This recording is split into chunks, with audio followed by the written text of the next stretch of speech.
Okay, I wanted to make this video about a month ago, but there were so many big free agents still remaining that I feel like I couldn't.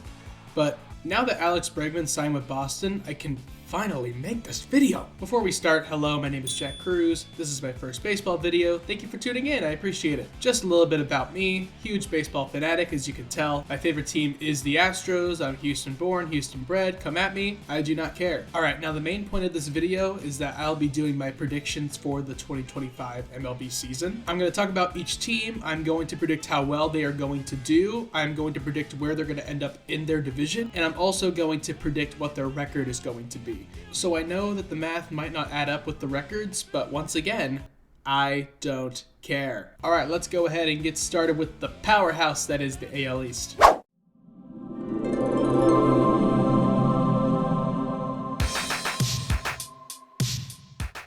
So at this moment in time, I don't necessarily know what the Rays are doing. My only guess is that since they are a small market team and can't really afford the best free agents all the time, and the division is so strong right now, I feel that at the moment they really don't want to compete, which would make sense because they didn't spend that much money this offseason, but you know what? They still spent money. The biggest one of them all is probably Ha-Seong Kim. He just came off of an injury with the Padres, but I think that on the Rays, he is going to turn that around. He signed a 2-year deal. I believe there's an opt-out at the end of the first year, so I could definitely see him getting traded already. I feel like it's just a pit stop for Ha-Seong. There's still some very fun sides of this team, though. Their pitching staff is still a little underrated. Ryan Pepio is going to be amazing. Did you guys see that Junior Caminero home run? That was pretty sick. Yandy Diaz is still there. I just don't necessarily know how long that'll be. I'm pretty sure he won't be by the trade deadline, but you know what? We've said that before. But besides that, they traded a lot of pieces during the deadline, so they're definitely not competing for the division right now. But of course, they are the Rays, so they could just end up winning more games than we think. But as of right now, I am going to have to put them in 5th place with a record of 70-92. I do think, though, that they will have more wins than that because the Rays can somehow pull wins out of their ass. Also, Shane McClanahan's back. That's fun. Forgot to say that. He had Tommy John or some other UCL injury. I honestly forgot, but I am so ready to see him back in the major leagues again. One of my favorite pitchers.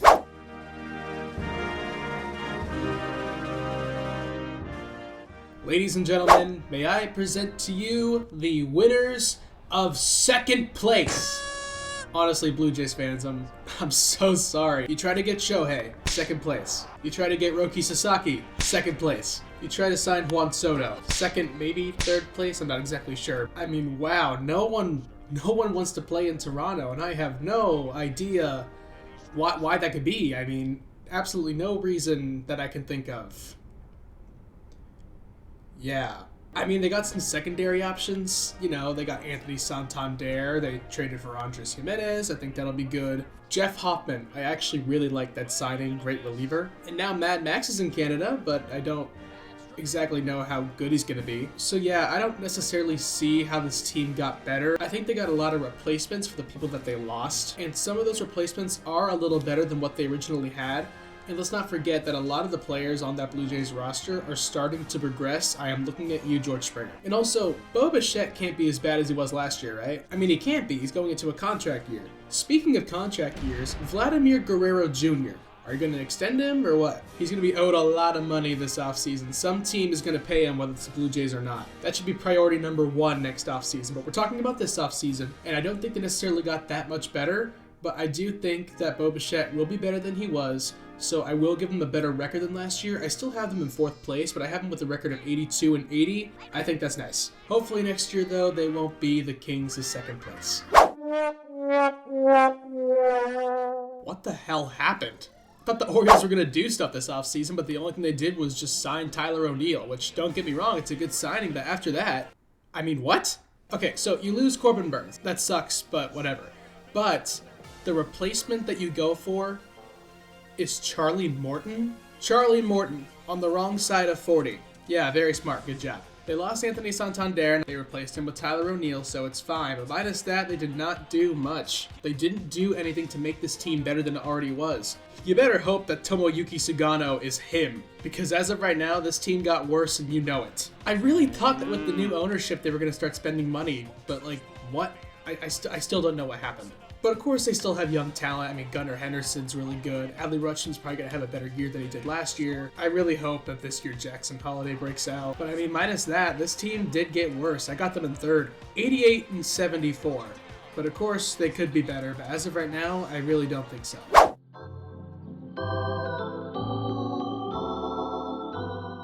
Ah, Boston. I sure do love it here. We got clam chowder, Dunkin' Donuts, and the Red Sox are good again, baby. Or at least I think so. Getting Gerrit Cole from the White Sox. Did we give up way too much to get him?